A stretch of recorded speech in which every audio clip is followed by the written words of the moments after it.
Greetings. Welcome to the Gannett Company Q3 2025 earnings call. At this time, all participants are in a listen-only mode. A question-and-answer session will follow the formal presentation.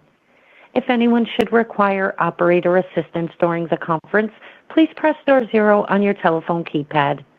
Please note this conference is being recorded. I will now turn the conference over to your host, Matt Esposito, Head of Investor Relations. You may begin. Thank you. Good morning, everyone, and thank you for joining our call today to discuss Gannett's third quarter 2025 financial results. Presenting on today's call will be Mike Reed, Chairman and Chief Executive Officer, Trisha Gosser, Chief Financial Officer, and Kristen Roberts, President of Gannett Media. If you navigate to the Gannett website, you will find that we have posted an earnings supplement in addition to our earlier press release. We will be referencing it today on the call as it provides you with additional detail on this quarter's performance and our full year 2025 business outlook. Before we begin, please let me remind you that this call is being recorded. In addition, certain statements made during this call are or may be deemed to be forward-looking statements as defined under the U.S. federal securities laws, including those with respect to future results and events, and are based upon current expectations. These statements involve risks and uncertainties that may cause actual results and events to differ materially from those discussed today. We encourage you to read the cautionary statement regarding forward-looking statements in the earnings supplement, as well as the risk factors described in Gannett's filings made with the Securities and Exchange Commission. Except as required by law, we undertake no obligation to publicly update or correct any of the forward-looking statements made during this call. Please keep in mind all comparisons are on a year-over-year basis unless otherwise noted.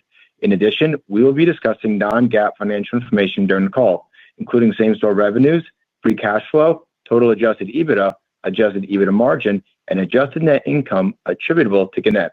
You can find reconciliations of our non-GAAP measures to most comparable U.S. GAAP measures in the earnings supplement. Lastly, I would like to remind you that nothing on this call constitutes an offer to sell or solicitation of offer to purchase any Gannett securities. The webcast and audiocast are copyrighted material of Gannett and may not be duplicated, reproduced, or rebroadcasted without our prior written consent. With that, I would like to turn the call over to Mike Reed, Gannett's Chairman and CEO. Thank you, Matt. Good morning, everyone. I'd like to start this morning by drawing your attention to some very notable highlights from the third quarter and subsequent to the quarter end. First, we accomplished a significant milestone within the quarter with our total debt falling below $1 billion for the first time since our merger in late 2019. And we are nearing another milestone with total digital revenues growing to 47% of total company revenues in the quarter, an all-time high. And we believe that will close in on 50% in the fourth quarter. Our $100 million cost program is now fully implemented, and as a result, we expect to start realizing the full benefit in Q4, and that is expected to drive significant year-over-year growth in adjusted EBITDA in the quarter. We had a few large digital clients shift spend from the third quarter to the fourth quarter, and those clients have begun their campaigns in October. While that influenced Q3 results, it positions us well for a strong fourth quarter.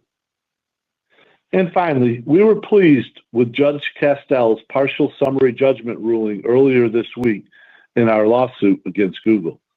The decision represents an important step forward as it establishes liability on certain claims. We remain encouraged by the continued legal progress addressing Google's monopolistic practices and are optimistic about what this means for both Gannett and the broader publishing industry. Turning to the business, we remain confident in our strategy, our execution, and the sustained progress we are making toward our long-term growth objectives. Let me call out a few more important highlights from the third quarter. Our audience grew sequentially on what was already an extremely large base, and we delivered another quarter of year-over-year growth in digital advertising revenues. In our digital-only subscription business, digital-only ARPU reached a new high, and we saw digital-only subscription revenue improve in Q3 from Q2. Movement in the right direction after our strategy shift this year. and our DMS business saw improved year-over-year trends in core platform revenue and average customer count, while core platform ARPU remained near all-time highs. Subsequent to the quarter end, we had a couple nice developments on the licensing front. First, on October 8th, we had the full launch of our Perplexity deal, timed with the launch of their Comet browser. And we are very excited to announce this morning our new AI licensing deal with Microsoft. This new deal is timed with Microsoft to support the upcoming launch of its publisher content marketplace, which you'll hear more about later in the call. We are hopeful to keep building on our growing portfolio of AI licensing deals with the announcement of additional partnerships. Debt reduction continues to be a top priority for us, and for the first time since our merger in 2019, total debt fell below $1 billion, which marks a significant milestone in strengthening our balance sheet and reducing leverage. With regard to financial performance in the third quarter, it's important to note that revenue was influenced by several large customers shifting their spend from Q3 into Q4, the largest of which was Perplexity. Adjusted EBITDA was impacted in the quarter by approximately $7 million versus our expectations, driven by revenue moving into Q4 and incremental expenses, primarily a pull forward of expenses associated with our cost reduction actions, including medical and benefit-related costs tied to employee exits from the organization. While these factors created some noise in the quarter, most of our key fundamentals and metrics remained strong, and the drivers we were most excited about for the second half of the year continue to hold, including the momentum across our audience in terms of growth and engagement, our diversified growing digital product portfolio, as well as our $100 million cost reduction program. With these items in place, we expect to drive meaningful year-over-year adjusted EBITDA growth in Q4, along with solid growth in total digital revenues and free cash flow. Based on what we are seeing already in October, we expect to deliver a strong fourth quarter. Now let's discuss a few key operational highlights from the third quarter. Our digital strategy focuses on expanding our audience, deepening engagement, and maximizing monetization across the customer journey. In Q3, we continued to drive one of the largest digital audiences in the media industry with 187 million average monthly unique visitors, which grew more than 3% compared to Q2. This significant scale, combined with our unique ability to stay closely aligned with our readers' preferences, drove another quarter of at least 1 billion page views per month domestically. As a result, digital advertising revenues recorded another quarter of year-over-year growth, and moving forward, we expect to accelerate this momentum into Q4 as several new advertising deals have now moved through the pipeline. Separately, the focus in 2025 on the quality of our digital subscriber acquisition strategy is showing positive results. Digital-only ARPU achieved a new high of $8.80 in the third quarter, up approximately 8% year-over-year. Q3 also returned to sequential growth over Q2 for digital-only subscription revenue. While it will take a few more quarters to return to volume growth, these wins show that our intentional actions are working. And moving forward, we will continue focusing on acquiring high-value subscribers in our core local markets, where we offer a differentiated product, trusted brands, and create meaningful value for our customers, as evidenced by the growth in digital-only ARPU. With the innovative work Kristen and her teams are doing to expand our content experiences and product portfolio, we believe we have a strong value proposition for our consumers and advertisers. And with that, I will turn the call over to Kristen to share more work underway to strengthen our media business. Kristen? Thank you, Mike. Gannett Media continues to lead with purpose by providing essential content that informs, engages, and entertains audiences across the country. By listening to our audience and leveraging data to understand how they interact with our platforms, we maintained our position as one of the nation's leading news and information providers among content creators. We also continue to keep our readers deeply engaged as we delivered another quarter with more than 1 billion page views per month across our network. As we enter the final months of the year, we recognize that sustaining audience growth and engagement requires an innovative approach. Video is undeniably the most critical format for our future, as Americans increasingly turn to video platforms for their news and information. Thanks to the work our unified video team has done over the past year, we are well positioned to meet audiences where they are and deliver content in the format they prefer most. One of the areas where we have seen tremendous success with video is through our sports coverage and One Team Sports. In the third quarter, we launched a comprehensive suite of sports hubs for the Big Ten, SEC, and NFL that brings fans closer to the action through vertical video and story carousels that create an immersive, mobile-native experience. These hubs also feature real-time scores, player stats, and standings that give fans immediate access to the information they care about most. Early results show that time spent within these hubs is double compared to traditional browsing on our platforms, along with higher engagement levels, which in turn creates a promising opportunity to further monetize our loyal sports audience. We're taking the same approach to new categories that spark passion and loyalty, whether it's entertainment or our recently launched USA Today Pets, which debuted in July with new branding, a fresh design, and a video-first content strategy that spans the full journey of pet ownership. As we grow this passionate audience, our teams are expanding monetization opportunities through affiliate partnerships and sponsorships, while enhancing the platform with new features, such as vertical video support and additional storytelling formats that are designed to deepen engagement and give our readers more reasons to register and subscribe. On that note, our digital-only paid subscription volumes continue to reflect the deliberate actions of our refined acquisition strategy. I'm encouraged to see new highs in digital-only ARPU, which drove sequential growth in digital-only subscription revenues from Q2 to Q3. As I mentioned on the prior call, games remain a key focus for us in the back half of the year, and that progress is evident with the launch of Play, a unified digital hub for casual entertainment and gaming.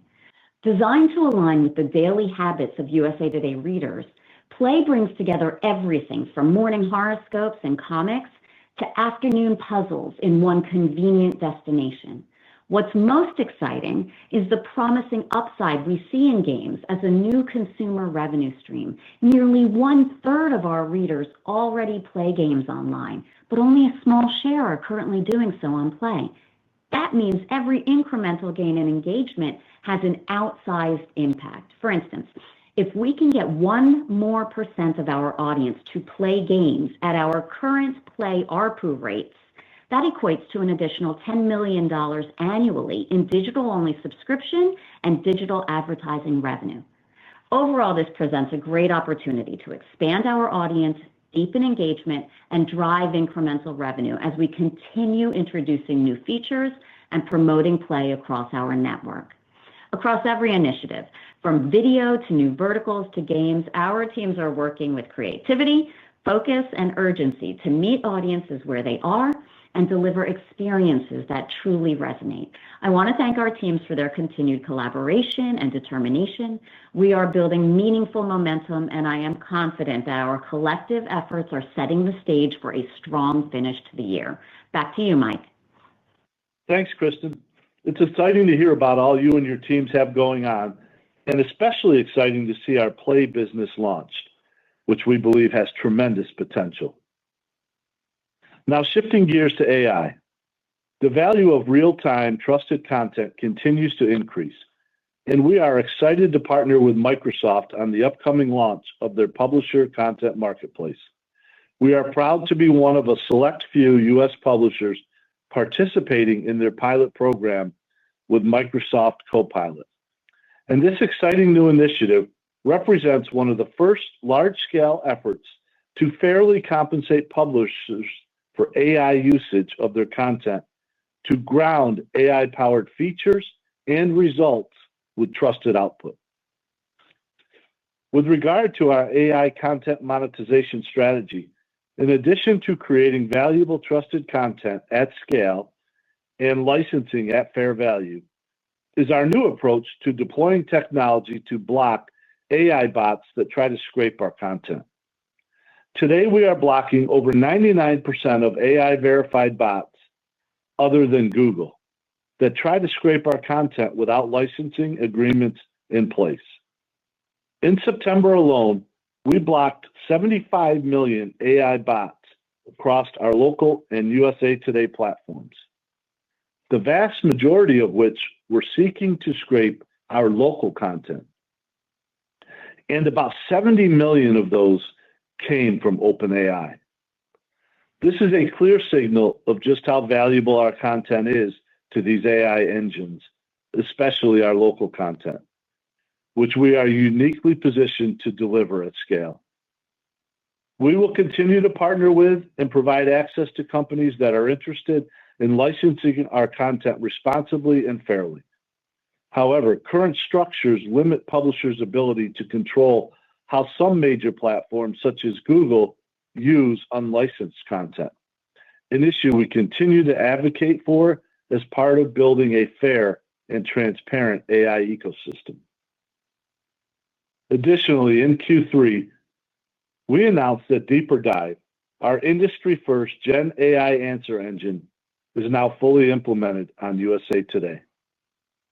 Following a successful beta in Q2, Deeper Dive brings the power of Gen AI conversations directly on USA Today's platform for all users, tapping into years of proprietary, real-time, high-quality content created by journalists and editors at USA Today and across the USA Today network.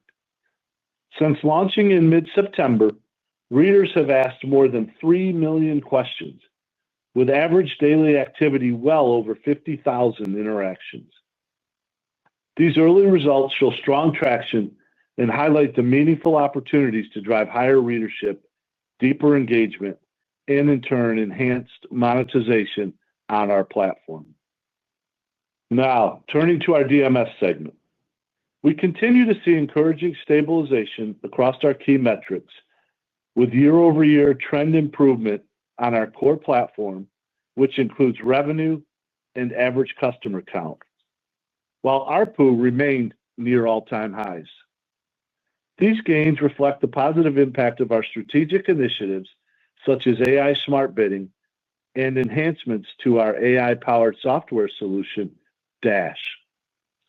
For those who have been following our progress, I would like to provide a quick update on where these key initiatives currently stand. Starting with AI Smart Bidding. Search remains a key lead gen tool for our SMBs, and we've created greater efficiencies through the use of AI Smart Bidding. The adoption continues to ramp, and by year-end, we expect close to half of our U.S. budgets to be leveraging it. We are seeing encouraging results so far as it delivers a better cost per lead versus traditional integration strategies. Turning to Dash, we continue to see strong momentum with our voice and SMS agents managing a growing volume of customer interactions. Our voice agents are managing 15% of calls for enabled customers. As a result, we are driving greater efficiency and simplifying daily operations for the SMBs we serve. In parallel, for customers whose needs fall outside our core platform's ideal profile, particularly larger, bespoke, or media-heavy programs, we are increasingly serving them through capabilities in our media segment. This approach puts each customer on the best fit solution, protects platform unit economics, and enables us to grow DMS at the company level while concentrating incremental investment where ROI is highest on our own platform. Together, these efforts are building a stronger, stickier, and more resilient DMS business, and we see a clear path to sustained growth. I'd now like to turn the call over to Tricia to provide additional details and color around our 2025 third quarter financials. Tricia?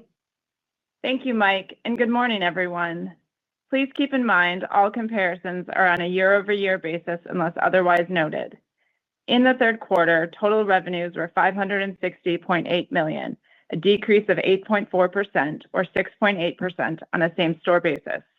Despite the static revenue trends in Q3, we expect notable improvement in the fourth quarter, which is driven by a more significant impact from AI licensing revenue and larger digital advertising campaigns, along with targeted subscription pricing adjustments and platform enhancements.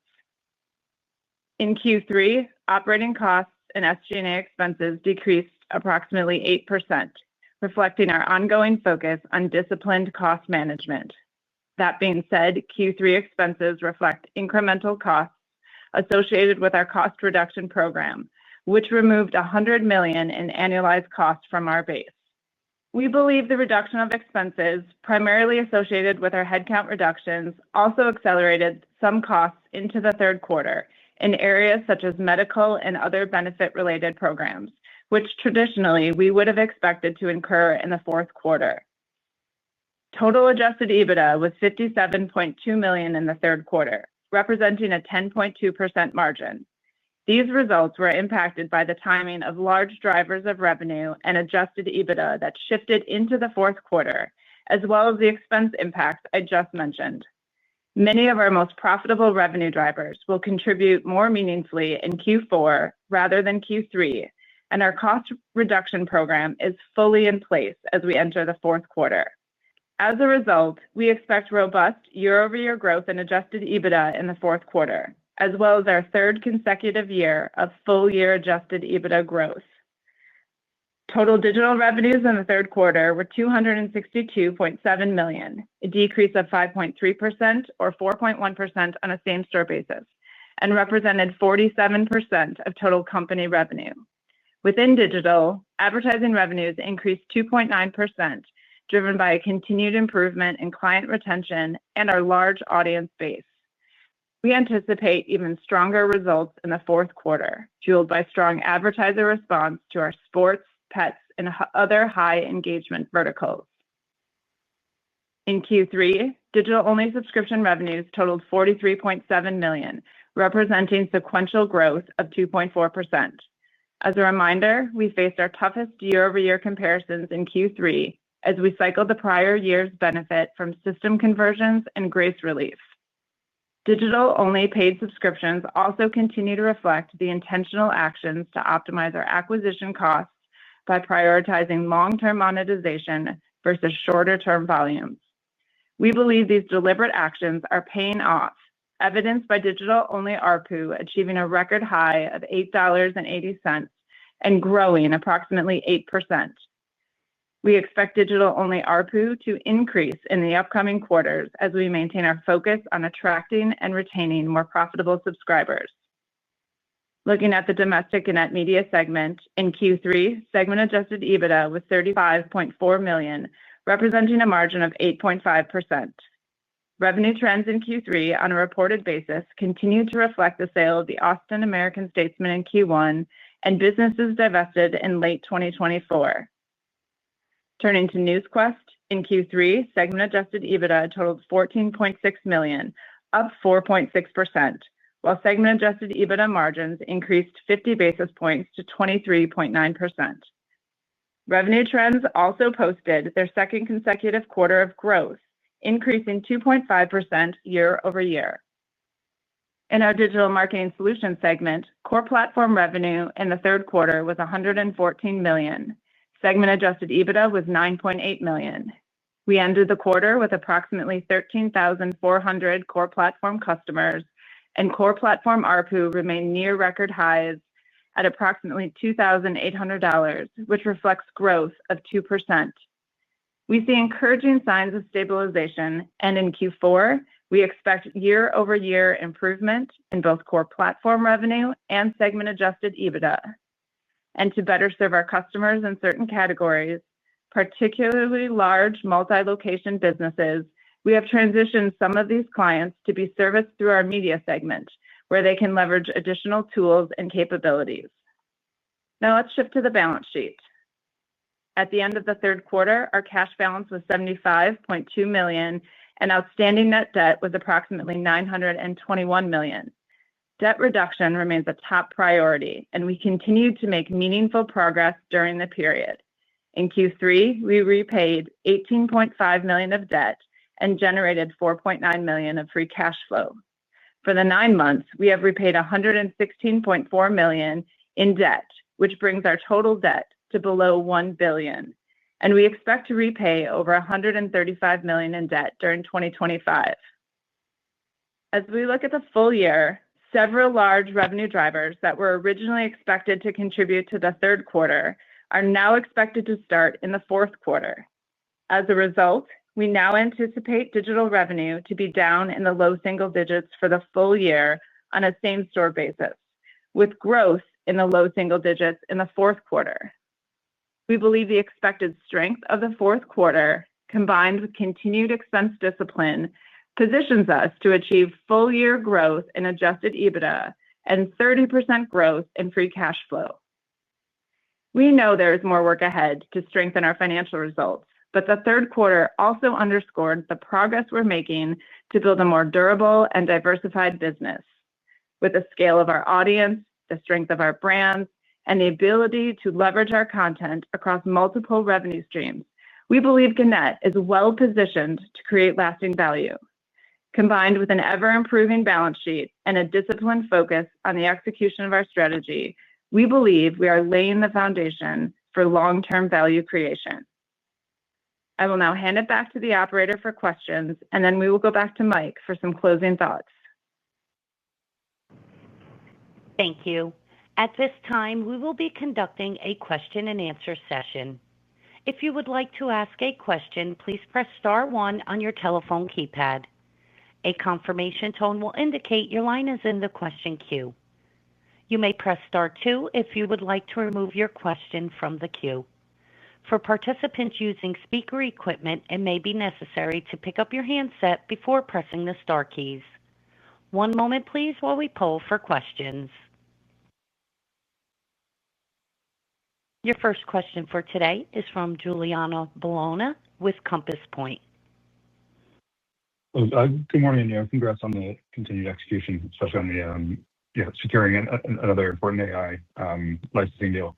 As a first question, you referenced some of the developments this week in the Google antitrust lawsuit that you have outstanding. Can you share what the development was and how you think it impacts the case and how the case should move forward as a result of that development? Yeah. Hey, Giuliano. Good morning. Thanks. Let me start by explaining that, or actually emphasizing that this is a very positive development for Gannett as it relates to our case against Google. And so a little more detail on what happened. On Tuesday this week, Judge Castell, a federal judge in New York, issued a summary judgment ruling in our case against Google. And effectively, the court agreed with the Department of Justice's earlier findings earlier this year that Google illegally monopolized the digital advertising market and ruled that Google can't relitigate those issues in our case. So Judge Castell said Google said Google can't relitigate the issues in our case. That was a big win for us. But trying to simplify it, what it means for us, it means the court has already established liability on key aspects of our claims. And the case really now focuses on damages and remedies for these claims. And this is another important point, Giuliano. We believe this ruling has the potential to move the case forward more quickly now, allowing us really to concentrate on demonstrating the harm caused and the remedies we're seeking, which obviously include compensation for the damages done to us. So it was a significant win for Gannett. It establishes liability, and we think moves the case along quicker also will lead to a more fair and open digital marketplace eventually. So this was a really positive milestone for us, and we're excited about the developments this week, but also staying really focused on the next steps of the process in this case. That's very helpful. Maybe shifting gears a little bit, some of the large revenue drivers shifting from 3Q into 4Q. Can you unpack what's driving that timing and whether it reflects broader trends you're seeing in advertiser demand or digital monetization or one-time shifts? Yeah, sure thing. I think the first point I really want to emphasize here is we do think, based on October's activity, that it is simply a timing shift. And I'll start with Perplexity, and that was really not time. That was just due to a product launch timing shift. We signed the deal with them, as you know, towards the beginning of the third quarter. And their comment browser was scheduled to launch in September, and that got pushed to early October. And so the revenue that we had planned on for September from that licensing deal didn't begin till October. So truly a timing shift tied to a product launch. The good news is it launched in early October, and we are enjoying that partnership now with Perplexity, and it will help the fourth quarter now. We also saw a number of digital advertising deals that were in the pipeline shift from Q3 spend to Q4 spend. And again, the good news here is that we're successfully seeing those deals up and running in October and running their messaging and contributing to revenue in October. So we do believe that there's not more to it than a timing shift, both for the advertising customers that shifted as well as Perplexity. So we feel disappointed that it impacted the third quarter, but really excited about the positive impact it's going to have for us on the fourth quarter. That is very helpful. I appreciate it. I guess, can you give some more color on the incremental expenses that you incurred during the third quarter? And do you think any of these will continue to have an impact going forward? Hey, good morning, Giuliano. This is Trisha. Yeah, the biggest component of the incremental expenses that we saw compared to what our expectations were for the quarter were associated with the headcount reductions that we completed in the quarter. So that was tied to that $100 million cost takeout that we did. So we saw things like medical and other employee benefits programs spike up in the quarter.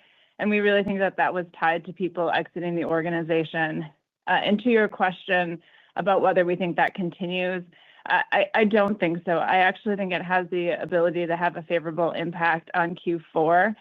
Generally, we see a spike in claims towards the end of the year, and we really think that that was pulled forward into the third quarter as people exited the organization. The other thing I would highlight that's really important is that cost program is now fully implemented. So we're going to see the full benefit of that impacting the fourth quarter, and that really should set us up to have a strong year-over-year EBITDA growth in the fourth quarter. That is very helpful. I appreciate that. And the next question, given that the digital revenue mix is now approaching 50% of revenue, how do you see that evolving into 2026, and what gives you confidence in the durability of those revenue streams? Yeah. As you know, in Q3, we were about 47% of total revenues coming from our digital businesses. We expect that to be closer to 50% in the fourth quarter, and then expect that to surpass 50% in 2026. And I think it's important to note that the makeup of our digital revenue is much more diverse today than it has ever been. You heard Mike talk about Perplexity launched earlier this month. We announced a Microsoft AI licensing deal just this morning. We've signed agreements with AI licensing partners throughout the year. We think there are more AI deals to be coming in the coming quarters and months. You heard Kristen reference the launch of Play, and we think that could be a good contributor from both a digital advertising and a subscription standpoint. And so we continue to develop these new revenue streams that can be created from the content and the core competencies we already have, creating high-quality content at scale and attracting this massive audience. We have all these new revenue streams taking hold, and we're also seeing some progress in our foundational revenue streams. The DMS initiatives that Mike mentioned, the fact that our digital-only subscription ARPU continues to grow and to reach new highs as our strategy takes hold. Our digital advertising deals have been strong as we enter the fourth quarter, and that ladders on top of what's already been a growing business. We've got this really diverse digital revenue profile. We've got this really strong audience, and the direction of each of these components is headed in the right direction. That gives us a lot of optimism on the fourth quarter, but getting to that 50% plus composition in 2026. That's very helpful. Here's the last one, touching on the AI side. You referenced the new AI partnership, including Microsoft. Can you elaborate on how those partnerships translate into monetization and what you see as next steps? Sure. Tricia, I'll take this one. This is Kristen. First of all, thank you, Giuliano. I'm always very, very happy to talk about the value of these partnerships. I think that what is foundational to a healthy future for AI on the web is content that is high quality, of course, also trustworthy and factual. The way we're thinking about this is that as AI agents become sort of central to how people are discovering and consuming content, we, alongside companies such as Microsoft, we believe that publishers play a critical role in determining the value of their content in these experiences. Now Microsoft is focused on building a scalable and equitable solution, one that is going to ensure that publishers are fairly compensated for the value that they're delivering through their content offerings, their premium content offerings. To this end, they are piloting this publisher content marketplace. They're doing this with a number of select U.S. publishing partners, and the aim here is to learn and to shape the tools and the policies and the pricing models, really, that are going to define this era. I'm certainly happy. I think we're all very happy to be participating in creating that marketplace, creating it with Microsoft and with Perplexity and other partners. Now, each of our licensing deals, Giuliano, is structured a bit differently. Some of them include direct licensing fees, others include revenue sharing components. What I would say is that they all expand the ways that we can monetize the content we already produce and do it at fair value. We see significant long-term opportunity in this space. The AI content marketplace certainly is still developing. I think the ultimate models for monetization are not quite fully defined yet. Our approach is to participate early, help shape the framework, and then ensure that our agreements do not trade off the long-term upside of this evolving ecosystem. Just say that overall, we view these partnerships as early building blocks for a more sustainable, more balanced digital ecosystem, and one where publishers are rewarded for the value they are creating. I hope that helps.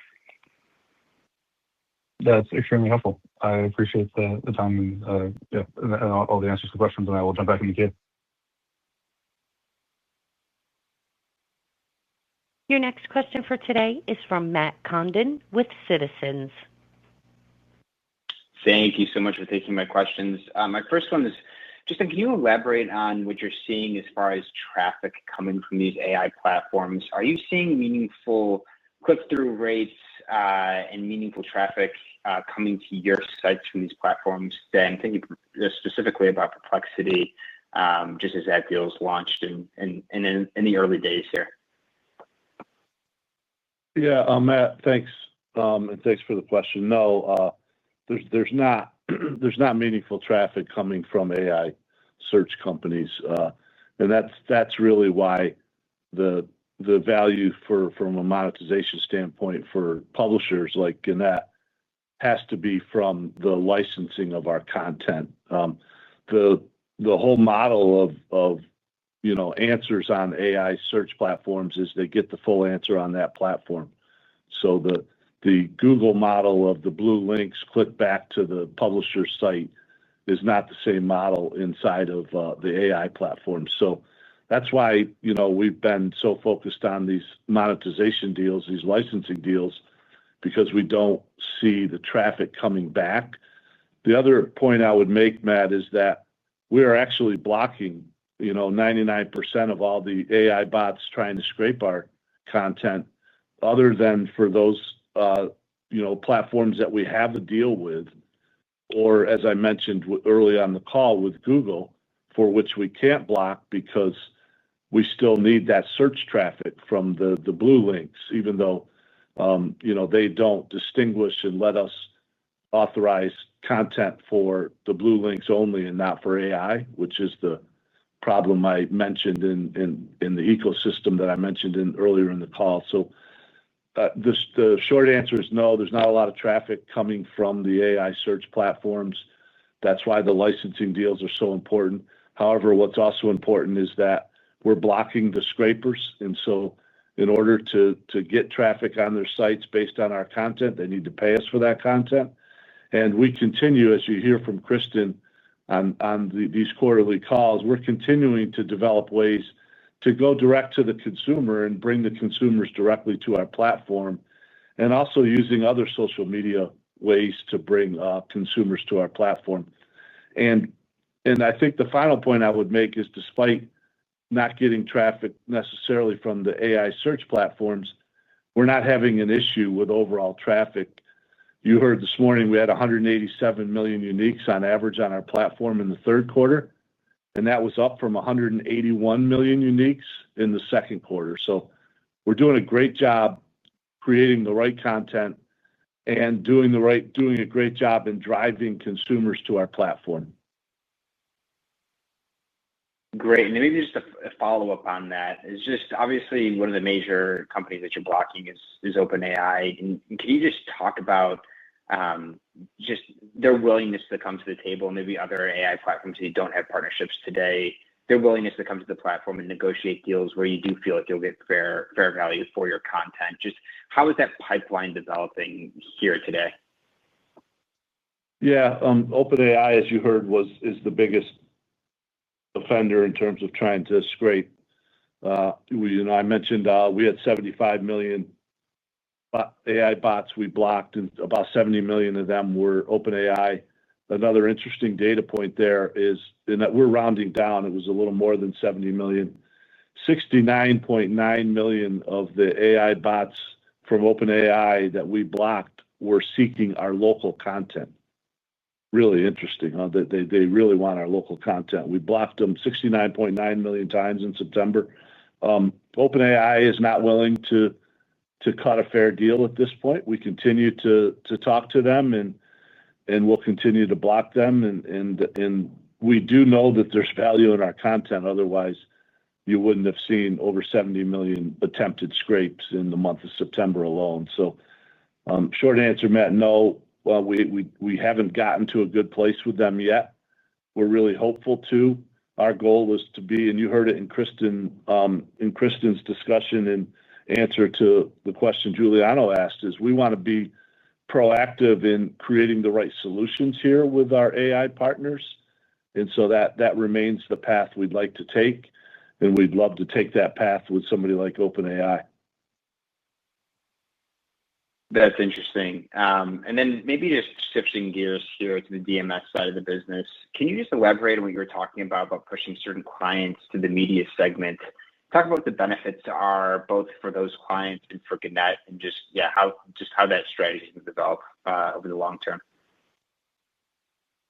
Yeah, Matt, this is Trisha. Good morning. I think there's two things here. First, it's how do we invest with the highest ROI in our platform? Who is the right ideal customer for our DMS platform? And how do we focus our investments to make sure that we are delivering the best experience and the lowest cost per lead for those customers on our platform? And we've identified what that ideal customer profile looks like. For those who fit outside of that, so you heard us talk about really large customers that are multi-location. There are tools on the market today that allow us to do that more quickly, get those campaigns up and running with more speed, and to manage many different locations at scale, still leveraging some of the knowledge we have within the company and within the platform. But rather than develop that on our own platform, we're starting to leverage some tools in the media space that allow us to serve not just the ideal customer on our DMS platform, but a broader category of DMS advertisers. We also see that there's a percentage of DMS customers who want a predominant media buy. So a lot of our customers buy across our platform, but when somebody wants a predominant media buy with DMS, we can use some of these tools to service that buy more effectively. So it's really about how do we get the most value out of our platform and how do we deliver the best experience for our customers. Great, that's very helpful. And then maybe just one last one for me. Just great to see debt below $1 billion for the first time since the merger. Can you just talk about where we sit today as far as just real estate and asset sales and further debt pay downs? Thank you so much. Yeah, so we're at $116 million of debt pay down through the year. We feel very comfortable that we'll get to $135 or above for the full year. We still have a few small to mid-size real estate deals in our pipeline that we expect to get through Q4, maybe Q1. We've talked about this before. We will always have some things in our portfolio that we're able to monetize, but I think once we get through this next chunk, we've largely monetized our real estate portfolio, but we also see that we're generating a good amount of free cash flow. We have several drivers for improved free cash flow next year. This year will be up 30% next year with a lower debt balance and lower interest rates, as well as the improving trends in our revenue and our EBITDA. We'll have a significant amount of free cash flow to address our debt. So there's always something in our portfolio, but I think from the real estate perspective, we've got one more small chunk, and then we've largely monetized that. Thank you.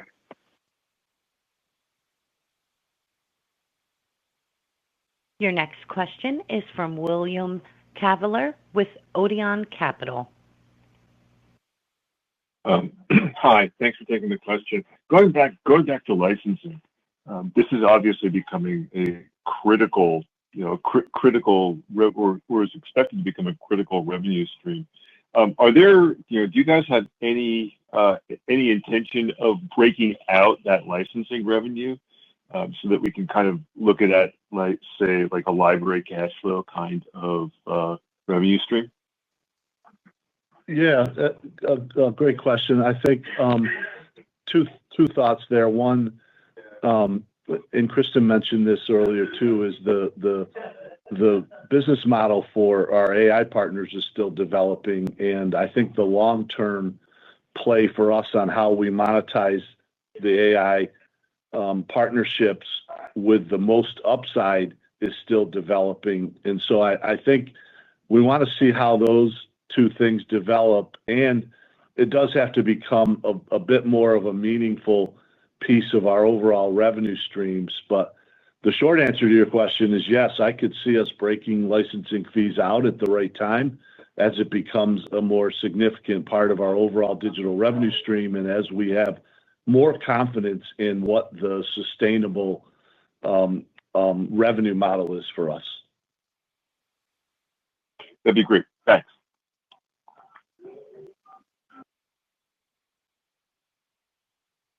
We have reached the end of the question and answer session, and I will now turn the call back over to Mike for closing remarks. Yeah, thank you, and thanks for being with us today. And as we part, let me leave you with a few thoughts to wrap up this morning. As you heard from us this morning, we're very optimistic about a strong fourth quarter, and we're nearing a month into that quarter, and we're encouraged by what we're seeing in October. To summarize, we had some clients shift digital spend from Q3 into Q4, and we'll realize the full benefit of our $100 million cost reduction program in the quarter. And that's all on top of what is typically a strong quarter for us from a seasonality standpoint. So high expectations for the fourth quarter. We're thrilled to have our Perplexity licensing deal up and running now in October, and also really excited to be able to announce our next licensing deal with Microsoft this morning. And as I mentioned on the call, we do expect to announce a couple more AI partnerships over the next couple months or couple quarters.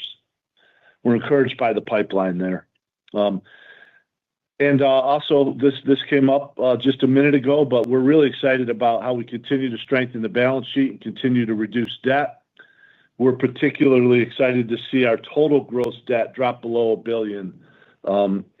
With interest rates declining and lower debt balances, Tricia just mentioned, we expect that to lower our interest costs quite a bit in 2026. That will be a big contributor to our free cash flow growth next year, which that free cash flow growth will allow us to continue to pay down debt above and beyond what our normal amortization is. Final thought is just we're pleased, as you might expect, to see Judge Castell's ruling on Tuesday in favor of our partial summary judgment filing in our case against Google. This establishes liability for Google and moves our case and upcoming trial to a damages case for our key claims. We're hoping a trial date gets set very soon. Although we think altogether, we think this sets us up for a strong fourth quarter and a strong future, and we look forward to updating you on the fourth quarter results early next year. Thanks for joining us today. This concludes today's conference, and you may disconnect your lines at this time. Thank you for your participation.